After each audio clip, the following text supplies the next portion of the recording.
Saltwater air had always carried its own kind of hush, that muffled, briny quiet that eased itself into pores and lungs and nerves.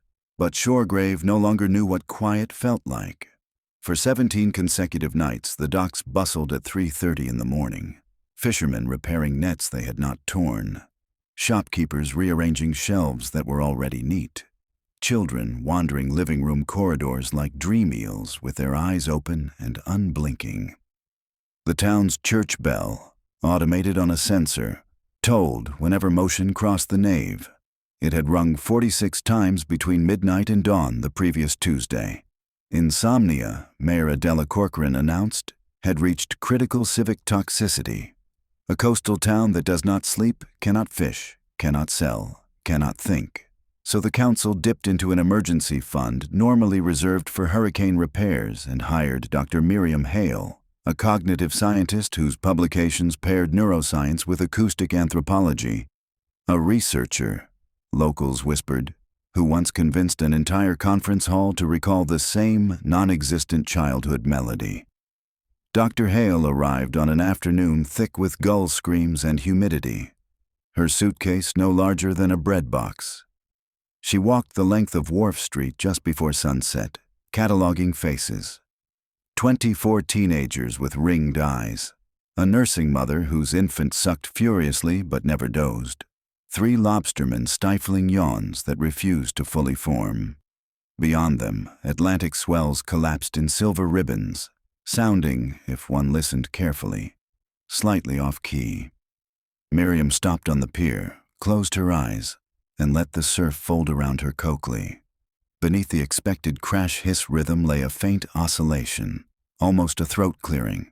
She marked the modulation on her phone's spectrogram app, then headed to Town Hall for the first of many sleepless briefings. Mayor Corcoran summarized the situation. 6 weeks earlier, residents began reporting long nights. By week 4, pharmacies rationed melatonin. By week 5, 3 minor car accidents and 1 unfortunate bait knife mishap could be traced to exhaustion. Medical examinations revealed no pathogenic culprit, no contamination in water or food supply, no spikes in electromagnetic radiation. But every insomnia complaint referenced the ocean. People felt called to open windows toward the shoreline, heard, in the ordinary roar of waves, something arranging itself into pattern. Earworms, Miriam noted, tapping her pen. Shared involuntary musical imagery. Except what you're describing sounds externally driven. She requested access to the lighthouse, the breakwater, and any maritime installations within 10 nautical miles. Corcoran shrugged. You'll find nothing but rust and gull droppings. Navy pulled their weather station years ago. Miriam spent the first night in a borrowed bungalow on Pelican Crescent, its porch no more than 40 feet from foam. She set up a pair of wide-range microphones and a laptop running continuous FFT analysis. The hardware mapped frequencies from 0.1 Hz to 40 kHz, more than enough to trap subsonics that might jitter a brainstem. At 02:12 a.m., an anomalous spike registered, a standing tone at 17 Hz, amplitude modest but steady, riding the peaks of natural surf. Infrasound that low can tickle the human vestibular system, producing unease, heart palpitations, and, in chronic exposure, disordered sleep. Miriam's pulse quickened, not from fear, but from the thrill of pattern. Nevertheless, 17 Hz alone could not explain auditory hallucinations reported by townsfolk, whispered directives, half-remembered lullabies, echoes of personal regrets. For that, she needed to trace harmonics. She overlaid the infrasound graph with ultrasonic returns and found pairs of precisely spaced frequencies, 38 and 42 kHz, far above normal hearing, yet within the passband of certain marine mammals, and, importantly, within the window for intermodulation distortion inside cheap speakers or resonant cavities. 2 inaudible tones can mix within the ear canal itself, birthing audible difference frequencies. Shoregrave's surf, she realized, had become a gigantic modulator, turning imperceptible ultrasonic beams into murmured suggestions. Morning brought a line of townspeople outside her porch, hoping the outsider carried sudden cure. Miriam reassured them, took saliva cortisol measurements, and suggested peppermint tea rich in rosmarinic acid, although she doubted leaves could outmuscle a sonic siege. She needed a source. Something was seeding those ultrasonic carriers. Shoregrave's shoreline offered only buoys, navigation aids, research pods, and one hulking cylinder visible from the point, painted drab olive long ago. The fishermen called it the Deaf Lantern because ship radios blipped whenever they passed within a cable length. Captain Elias Spanner Duarte agreed to ferry Miriam at slack tide. His trawler, the Sanderling, smelled of diesel and boiled coffee, and its echo sounder glitched every few minutes. "Started 2 months back," Duarte said, tapping the monitor. "Soon as we near that scrap buoy, depth readings hiccup. Figured it was corroded wiring." The buoy in question loomed taller than expected, 8 meters above waterline, latticework crusted in barnacles. No Coast Guard insignia remained. Instead, stenciled letters, bleached by sun, hinted at military origin, Sientrack 57. At its crown, an array of horn-shaped emitters pointed skyward like a metallic bouquet. Miriam unpacked a handheld spectrum analyzer. The device squealed even before calibration, its needle jittering across kilohertz. Within seconds, she confirmed. The buoy broadcast a pair of ultrasonic tones at exactly the intervals measured ashore, piggybacked on a subsonic throb, produced by massive bass transducers inside the hull.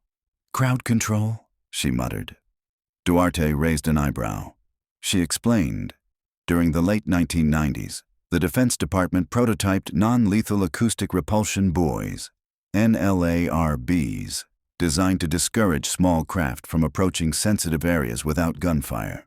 The units pulsed infrasonic waves capable of inducing disorientation, backed by directional ultrasound algorithms that, when reflected off water, could project speech into the heads of intruders.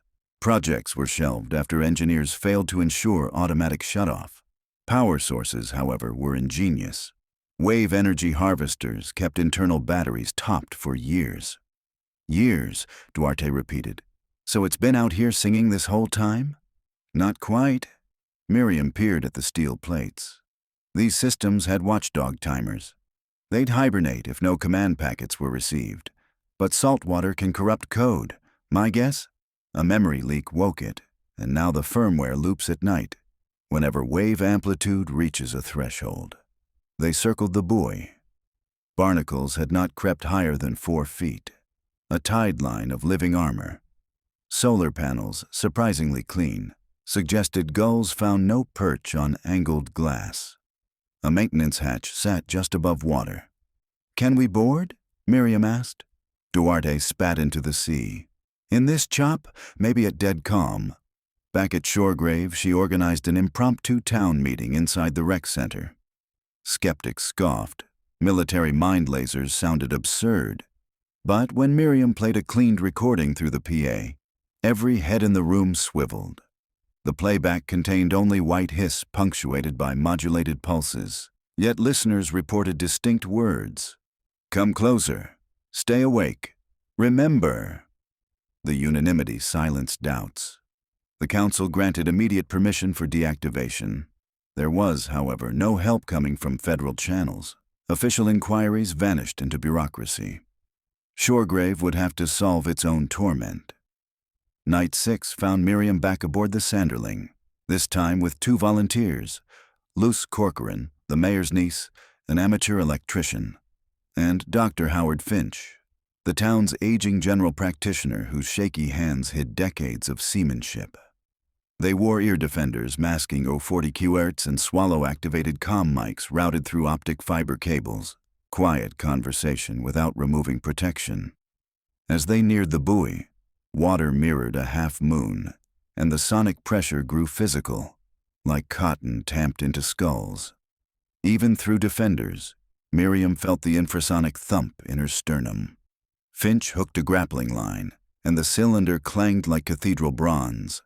Up close, the hull shivered, muscles of steel rippling with bass. Miriam led the ascent, gloves scraping algae. Inside the hatch, the smell of ozone mingled with rust. Red LEDs pulsed along a rack of weather-sealed electronics, anachronistic microchips labeled Armored Synchro Phasor and property of DoD. Her plan was straightforward. Locate the wave energy converter's distribution bus and trip a breaker. But as she crawled the narrow corridor, ultrasonics ricocheted within the chamber, bypassing her defenders by vibrating bones. Errant syllables intruded. Miriam, little Miriam, remember the well. She froze. The words referenced a childhood memory she rarely revisited. Falling into an abandoned farm cistern, darkness compressing lungs until her father hauled her out. No file or sensor could have supplied that data. The system, she realized, was no longer merely projecting canned phrases. Its chaotic firmware scraped phonemes from any available speech, reassembling them to maximum emotional leverage. On land, it harvested from waves meeting rocks. Here, it leached live from her voice channel. She switched to hand signals, gesturing stop to Luce and Finch, then pointed to her own temple and shook her head. Don't listen. Luce nodded, eyes wide. They reached the power junction. A suitcase-sized inverter hummed, conduits branching like arteries. Miriam lifted a thermal gun, 70 degrees C surface temp. Too hot for simple shutoff without risking fire. She needed graceful power bleed. Finch, steady despite tremors, yanked a manual, laminated and zip-tied to the rack. Together they found instructions for emergency training mode. If they could exploit the firmware's test routine, the system would attenuate output to 2% while running diagnostic loops, effectively whispering rather than shouting. But toggling that mode required entering a 5-digit code into a sealed keypad outside the echo chamber. Finch coughed. Old Navy protocol used Julian dates default. Today's? Miriam checked her watch. 213th day of the year. They input EO213. The LED flashed yellow ultrasonic bloom dropped to an ache. And for the first time since stepping aboard, Miriam heard her own heartbeat without superimposed ghost speech. It worked, Luce mouthed. Relief lasted 2 seconds. Then the buoy pitched as though struck by unseen whale. Alarms klaxoned. The diagnostic routine had loaded, but wave sensors interpreted the new tilt as hostile approach, auto-escalating to maximum DTR. Base resonators fired a 9 Hz burst so strong the bulkhead flexed. Miriam's vision tunneled, cerebrospinal fluid wobbling. She slammed the breaker anyway. Sparks arced, lights died, and the throb ceased mid-pulse.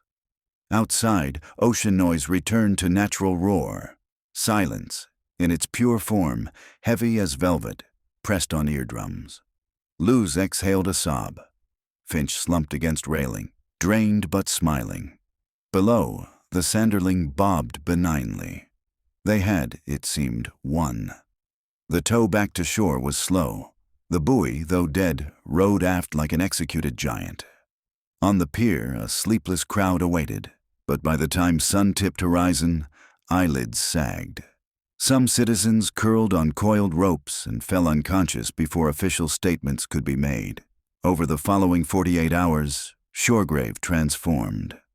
Breakfast cafes opened at civilized hours. The church bells stayed mute through the night.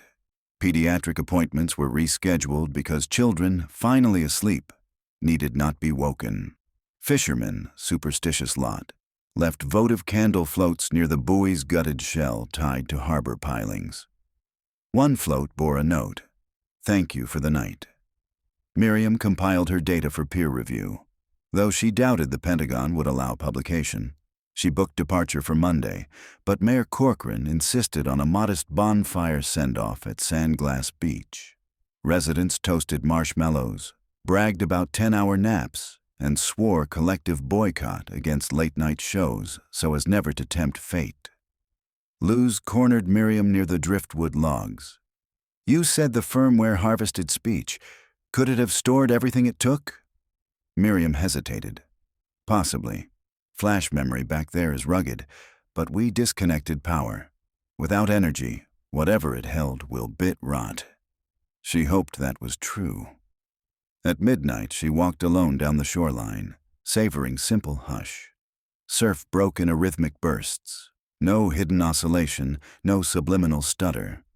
Yet occasionally, when two waves overlapped just right, she fancied she heard a fricative, as if language tried to rebuild itself from foam. Psychologists call this pareidolia of sound. Still, she quickened her pace to the bungalow. A final duty remained, disposing of the acoustic array. Federal salvage crews might take months. Miriam refused to leave it dormant but recoverable.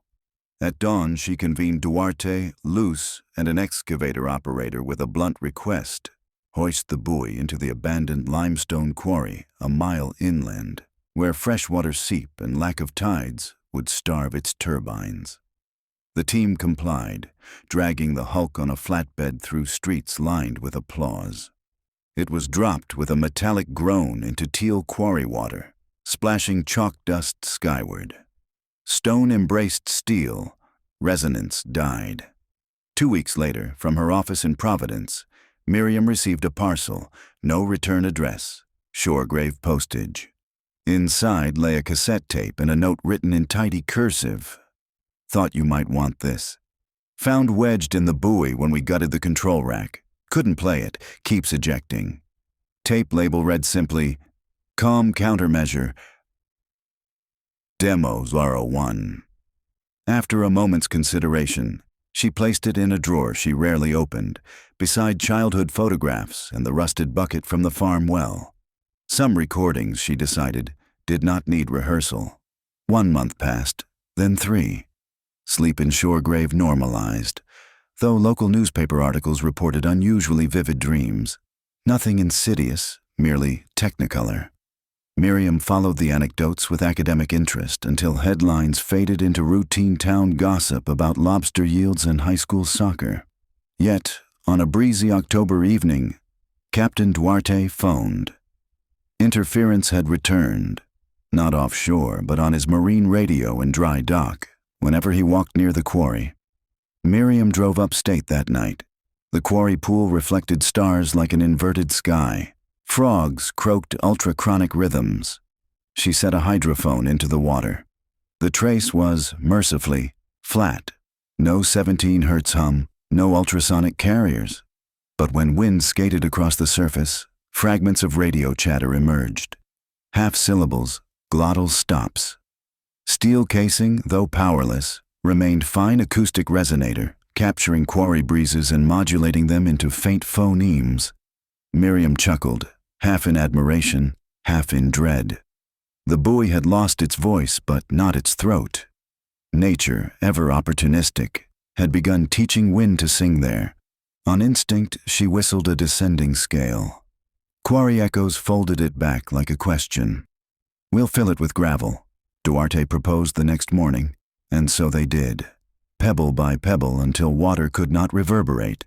The final sound the buoy ever produced was a quiet staccato, stones meeting hollow metal, like gentle applause signaling curtain fall. Afterward, Shoregrave slept, truly slept. Dreams belonged to dreamers alone. Surf returned to randomness, and when gulls screamed, they did so for fish, not as unwilling carriers of weaponized lullabies. Dr. Miriam Hale wrote one last note in her field log. Silence is never the default state. It is an achievement, a negotiated ceasefire between moving air and anxious minds. She closed the notebook, boarded a northbound bus, and let herself drift, eyes fluttering, into untroubled rest as coastal miles slid by in quiet lull and pure, unscripted sleep.